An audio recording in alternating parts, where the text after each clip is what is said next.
एक पति जो अपनी पत्नी को खुश करने के लिए हर चीज़ करता है, दिन रात मेहनत करता है और दिन रात मेहनत करके जो पैसे कमाता है वो लाकर अपनी पत्नी को देता है। लेकिन पत्नी का चिड़चिड़ापन ख़त्म ही नहीं था। पत्नी जो चिड़चिड़ा रही थी, पत्नी जो हर वक्त अपने पति को सुनाती रहती थी। पति सोचने लगता है कि आखिरकार मैं किस चीज़ की कमी छोड़ रहा हूँ। पति जो उसकी ज़रूरतों को पूरा भी करता था और पैसे से भी उसकी ज़रूरतों को पूरा करता था और वैसे भी, लेकिन पति को समझ नहीं आ रहा था कि उसकी पत्नी क्या चाहती है क्या नहीं चाहती है। लेकिन इधर पत्नी कुछ और ही चाहती थी, पत्नी किसी और को चाहती थी। पत्नी अपने प्रेमी के साथ वो सब कुछ करती थी जो उसका पति सोच रहा था कि उसकी पत्नी क्यों खुश नहीं है। यहाँ पर क्या होता है इस घटना में, और एक पत्नी और पति दोनों एक साथ रहते थे, लेकिन इनमें इतनी दूरियाँ क्यों आ जाती हैं। और शादी को कई साल हो गए थे और पत्नी को ऐसा कौन सा लड़का मिल जाता है, ऐसा कौन सा व्यक्ति मिल जाता है जिसके लिए वो अपने पति को छोड़ने के लिए भी तैयार हो जाती है। लेकिन इस घटना में जो अंत में होता है उसे जानकर आप हैरान हो जाएंगे। चलो तो बिना देरी के इस घटना को शुरू करते हैं और जानते हैं कि यहाँ पर क्या हुआ था और क्या होता है। नमस्कार, आदाब, सत श्री अकाल, हर हर महादेव। मेरा नाम रूपा है और आज की घटना उत्तर प्रदेश के गाज़ियाबाद की है। उत्तर प्रदेश के गाज़ियाबाद में रहने वाली एक महिला जिसका नाम पूजा है। पूजा जिसकी शादी सन 2013 में एक व्यक्ति जिसका नाम योगेश है उससे हुई है। योगेश जो कर्नाटक में एक टावर की कंपनी में काम करता है और वो टावर की कंपनी में काम करके जो भी उससे होता है वो अपने पत्नी को भेजता, अपने माँ बाप को भेजता। जो पूजा है वो अपने सास ससुर के पास रहती है। इधर इसके बच्चे भी होते हैं दो बच्चे वो पढ़ाती है लिखाती है। लेकिन इसी बीच जो कर्नाटक में टावर की कंपनी है वो योगेश को निकाल देती है। योगेश अपने घर आ जाता है। घर आने के बाद अपनी पत्नी से कहता है कि मुझे कंपनी से निकाल दिया गया है। और यहीं पर योगेश का एक दोस्त है जिसका नाम सुखदेव है। सुखदेव जो उसकी पत्नी से बात करता था, पूजा से, उसके साथ बहुत सारी बातें करता था, उसके साथ रहने की कस्में खाता था। उससे कहता था कि तुम्हारे पति को निकाल दिया गया है, तुम्हारा पति अब यहाँ पर काम नहीं कर सकता है। इधर पत्नी जो सुखदेव से प्यार करती थी, सुखदेव से बात करती थी। इन दोनों में बातचीत का सिलसिला कुछ यूँ ही जारी था। जब पति घर पर आ जाता था बातचीत का सिलसिला थोड़ा सा कम था, इसलिए सुखदेव उससे हर टाइम कहता रहता कि तुम मुझसे बात नहीं करती हो। इन दोनों में अब लड़ाई हो जाती है, यानी कि पूजा में और सुखदेव में जब लड़ाई हो जाती है तो पूजा उससे ब्रेकअप कर लेती है और पूजा कहती है कि मुझे तुम्हारे साथ नहीं रहना है। सुखदेव जब ये सारी चीज़ें देखता है तो पूजा को मनाने की कोशिश करता है, लेकिन पूजा नहीं मानती है। इधर पूजा का पति योगेश जो अब घर पर आ चुका था, अब सोचने लगता है कि मैं क्या करूं। इसलिए वो पास एक बाइक होती है, उस बाइक से रैपिडो चलाने का सोच लेता है और सोच लेता है कि मैं रैपिडो चलाकर पैसा कमाऊंगा और उससे अपने परिवार का खर्चा चलाऊंगा। और ऐसा ही होता है, वो रैपिडो चलाता है। रैपिडो चलाने के बाद जो भी पैसे आते थे, यानी कि 15-16 घंटे रैपिडो चलाता, उससे जो भी पैसे बनते थे वो लाकर अपनी पत्नी को देता था। लेकिन पत्नी इधर चिड़चिड़ी रहती थी, पत्नी उससे बात नहीं करती थी। पति सोचने लगता है कि शायद मेरी नौकरी छूट गई है, पत्नी इसलिए मुझसे नाराज़ है। लेकिन वो जो ही रैपिडो से पैसे कमाता था, 500, 1000, 1500 जो भी कमाता था वो अपनी पत्नी को ला कर देता था। लेकिन पत्नी फिर भी खुश नहीं थी। इसलिए पति सोचने लगता है कि मेरे में कहाँ कमी रह गई है। वो अपनी पत्नी की शारीरिक ज़रूरतों को भी पूरा कर रहा था और पैसे से भी ज़रूरतों को पूरा कर रहा था। लेकिन पत्नी अभी सुखदेव से उसकी बात बंद हो जाती है तो बहुत चिड़चिड़ी हो जाती है। ना जाने उसे ऐसा कैसे एहसास होता है कि अब उसकी ज़िंदगी नहीं है, यानी कि पूजा अब कहीं ना कहीं वो किसी और को चाहने लगी थी। अब ऐसे ही दिन गुजरते चले जाते हैं। इधर पूजा अपने पति के साथ रहने के लिए मना कर देती है। वो कहती है कि मुझे तुम्हारे साथ नहीं रहना है, मुझे अलग रहना है, मैं तुम्हारे साथ नहीं रहना चाहती, मैं अलग अपनी ज़िंदगी गुजारना चाहती हूँ। पति जब ये बात सुनता है तो पति उससे कहता है, यानी कि योगेश, कि तुम्हारे दो बच्चे हैं, एक 6 स्टैंडर्ड में पढ़ता है और 7th में पढ़ता है, और इतने बड़े बड़े बच्चे हैं, तुम इनका ख्याल करो। मैं तुम्हें तलाक नहीं दे सकता और ना ही तुम मेरे से अलग जाकर रह सकती हो। मैं तुमसे बात करना चाहता हूँ, तुम बताओ कि आखिरकार बात क्या है, तुम मुझसे क्यों अलग होना चाहती हो। लेकिन पत्नी ने सिर्फ एक बात कही कि मुझे तुमसे अलग रहना है। अब इधर पत्नी मायके चली जाती है। योगेश सोचता रहता है कि उसकी पत्नी ऐसा क्यों चाहती है, क्यों नहीं चाहती है। वो सारी चीज़ें सोच ही रहा था, तभी 24 सितंबर सन 2025 को जो रैपिडो चलाकर योगेश घर आ जाता था वो आज घर पर नहीं आया। इधर घर वाले बाट देख रहे थे, घर वाले सोच रहे थे कि वो कहाँ पर रह गया है। इधर जो योगेश का भाई है ब्रजपाल, जब अपने भाई को हर जगह ढूंढ लेता है, हर जगह बात करने की कोशिश कर लेता है, तब कहीं जाकर वो पुलिस स्टेशन जाता है और वहाँ पर जाकर रिपोर्ट लिखवाता है। यानी कि वो 2 अक्टूबर सन 2025 को रिपोर्ट लिखवाते हैं। 2 अक्टूबर सन 2025 को रिपोर्ट पुलिस थाने में जाकर इसलिए लिखवाते हैं क्योंकि योगेश अलग रहता था। योगेश अपनी पत्नी के साथ रहता था, अपने माँ बाप के साथ, लेकिन योगेश की पत्नी से लड़ाई झगड़े चल रहे थे। पत्नी उसके साथ नहीं रहना चाहती थी, योगेश जिसे मनाने में लगा हुआ था। तो ऐसा लग रहा था कि इन दोनों में शायद लड़ाई झगड़ा हो रहा है। पत्नी भी यहाँ पर नहीं है, शायद पति उसे मनाने के लिए उसके पीछे चला गया है। लेकिन जब इतने दिनों से इनके घर वालों की बात नहीं होती है तो वे सोचने लगते हैं कि कहाँ पर चला गया है। तब कहीं जाकर 2 अक्टूबर सन 2025 को ब्रज पार्क पुलिस स्टेशन जाता है। वहाँ पर जाकर रिपोर्ट लिखवाता है कि जो मेरा भाई है वो गायब हो गया है, लापता हो गया है, पता नहीं कहाँ पर चला गया है। इधर उसकी पत्नी अलग रहती है। उसकी पत्नी से जाकर पूछताछ कीजिए। पत्नी जो चीखती रहती है, रोती रहती है, बिलखती रहती है और कहती थी कि मेरा पति पता नहीं कहाँ पर चला गया है, मुझे खुद अंदाज़ा नहीं है, मैं अपने मायके में रह रही हूँ और मुझे कैसे पता होगा कि वो कहाँ पर गया है। पुलिस वाले जिनको पता ही नहीं था कि वो कहाँ पर गया है, कहाँ पर नहीं गया है, ढूंढने में लग जाते हैं।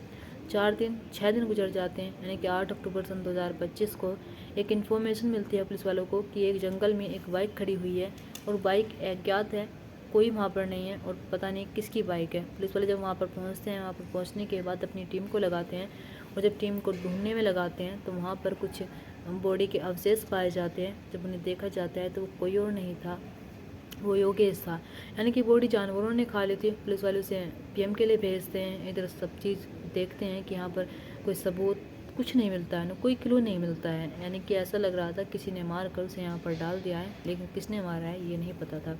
अब पुलिस वाले सारी पूछताछ करते हैं। तभी योगेश का भाई ब्रजपाल कहता है कि सब कुछ करने वाला कोई और नहीं है, उसकी ही पत्नी है। पुलिस वाले पत्नी को उठाते हैं। जब उसकी कॉल डिटेल निकालने की कोशिश करते हैं पत्नी की, तो उसमें भी 2 नंबर अज्ञात पाए जाते हैं, यानी कि एक नंबर जो पहले से ही बातचीत हो रही थी लेकिन अब बंद हो चुकी थी, अब दूसरा नंबर जिस पे कई सालों से बातचीत हो रही थी और लगातार बातचीत हो रही थी, और लास्ट बार वो अपने पति से बात करती है, यानी कि उसके पति की जब कॉल डिटेल निकाली जाती है तो उसमें पता चलता है कि योगेश लास्ट बार अपनी पत्नी से बात करता है और किसी से बात नहीं करता है। अब पुलिस वाले उसे उठाते हैं, पूजा को, उससे पूछताछ करते हैं। पूजा पहले से दो तरह की बातें बनाती है, लेकिन जब उस पर सख्ती बरतते हैं तब कहीं जाकर पूजा टूट जाती है और टूट जाने के बाद एक ऐसी कहानी सुनाती है जिस कहानी को सुनकर पुलिस वालों को यकीन नहीं होता है कि एक पत्नी ऐसा भी कर सकती है। पूजा बताती है कि साहब, जब वो कर्नाटक में टावर का काम करता था तो इसका दोस्त जिसका नाम सुखदेव, जो इसकी कंपनी में काम करता था, उससे मेरी मुलाकात हुई। हम दोनों बात करते थे, लेकिन हम दोनों में ब्रेकअप हो गया। ब्रेकअप होने के बाद मेरे में चिड़चिड़ापन आ गया। ना ही तो मैं अपने पति से अच्छे से बात करती थी, ना ही मैं खुद अच्छे से रह पाती थी। इधर सुखदेव जो अपने दोस्त आशीष को उसका नंबर देता है, आशीष से कहता है कि मेरा इससे ब्रेकअप हो गया है यार, तू मुझे इसे मना कर ला दे और मैं इससे दोबारा से बात करना चाहता हूँ। आशीष पूजा के पास फ़ोन करता है, पूजा से मनाने की कोशिश करता है कि सुखदेव उसका दोस्त उससे बात करना चाहता है, लेकिन इधर जो पत्नी है पूजा योगेश की, वो मना कर देती है और आशीष खुद पूजा से बात करने लगता है, यानी कि पूजा और आशीष एक दूसरे से प्यार करने लगते हैं और आशीष उससे इतना प्यार करने लगता है कि वो कर्नाटक से गाज़ियाबाद में आ जाता है और गाज़ियाबाद में आकर रहने लगता है। इधर पत्नी अपने पति के साथ रहने से इनकार कर देती है, वो कहती है कि मुझे तुम्हारे साथ नहीं रहना है।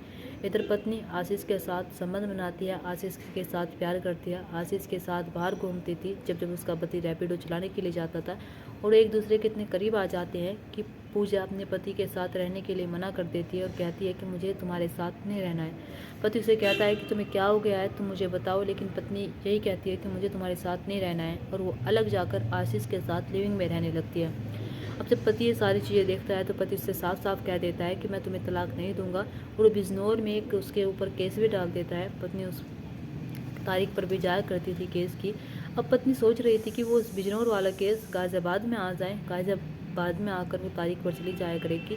वो अपने पति को समझाने की कोशिश करती है कि मैं तुम्हारे साथ नहीं रहना चाहती, लेकिन पति कहता है कि तुम अपने 2 बच्चों का ख्याल करो, तुम कहाँ जाओगी। अब इधर वो योगेश समझाता समझाता थक जाता है। पत्नी जो आशीष के साथ आराम से रह रही थी, जो उससे प्यार करने लगी थी, जो उसके साथ ज़िंदगी भर रहना चाहती थी, इसलिए वो उससे तलाक चाहती है।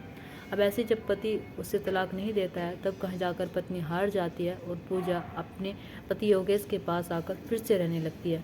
लेकिन इस बार वो अपने पति के पास जब आकर रहने लगती है तो वो योगेश का जो सिलसिला है वो तो नहीं रहता है। योगेश सोचने लगता है कि शायद उसकी पत्नी अब सुधर गई है, उसकी पत्नी किसी से बात नहीं करेगी। अब आशीष को वो अपने ही साइड में एक कमरा दिला देती है किराए पर। जब योगेश से सारी चीज़ें देखता है तो लड़ाई झगड़ा करता है, फिर उससे कहता है कि तुम ऐसा क्यों कर रही हो, तुम अपने प्रेमी को भी साथ लेकर आ गई हो। लेकिन प्रेमी का जो थी पूजा ये मानने के लिए तैयार नहीं थी। ये अपने आशीष के साथ रहना चाहती थी, उसे दिखाना चाहती थी कि वो आशीष से कितना प्यार करती है और आशीष के साथ रहना चाहती है। अब इधर योगेश को बहुत गुस्सा आता है। योगेश सोचने लगता है कि मैं करूँ तो करूँ क्या।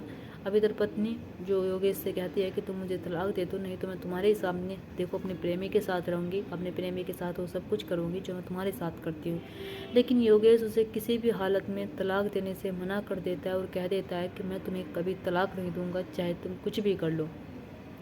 जब ये सारी चीज़ें देखती है पूजा, तो वो सोच लेती है कि उसका पति उसका पीछा छोड़ने वाला नहीं है। तब कहीं जाकर वो आशीष से एक प्लान बनाती है और आशीष से कहती है कि हमें इसे इस रास्ते से हटा देना चाहिए। पूजा के नाम कुछ ज़मीन थी जिसे बेचकर उसने पैसे अपने बैंक अकाउंट में डाल रखे थे। उससे वो अपने 1 लाख रुपये निकालती है। 1 लाख रुपये निकालने के बाद वो आशीष को देती है और आशीष से कहती है कि ये लो और इसका काम तमाम करवाओ। आशीष जो एक 2 सुपारी किलर को ये 1 लाख रुपये देता है, जिसमें से एक का नाम चंद्रपाल होता है और एक का नाम प्रवीण होता है। इन दोनों को पैसे देता है, इनसे कहता है कि ये लो, और तुम्हें उसका फ़ोटो देता है योगेश का कि इसे मारना है। योगेश को ये 2 बार मारने की कोशिश करते हैं, यानी कि उसे 10 दिन से मारने की कोशिश कर रहे थे। लेकिन योगेश की किस्मत अच्छी थी कि वो 10 दिन से गायब रहता था, कभी कहीं चला जाता तो कभी कहीं चला जाता।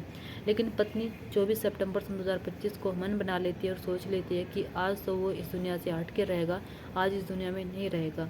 पत्नी अपने पति योगेश को फ़ोन करती है और उसे एक सुनसान जगह पर बुलाती है और कहती है कि मैं यहाँ पर खड़ी हूँ, मुझे यहाँ पर से आकर पिक कर लो, मुझे घर जाना है।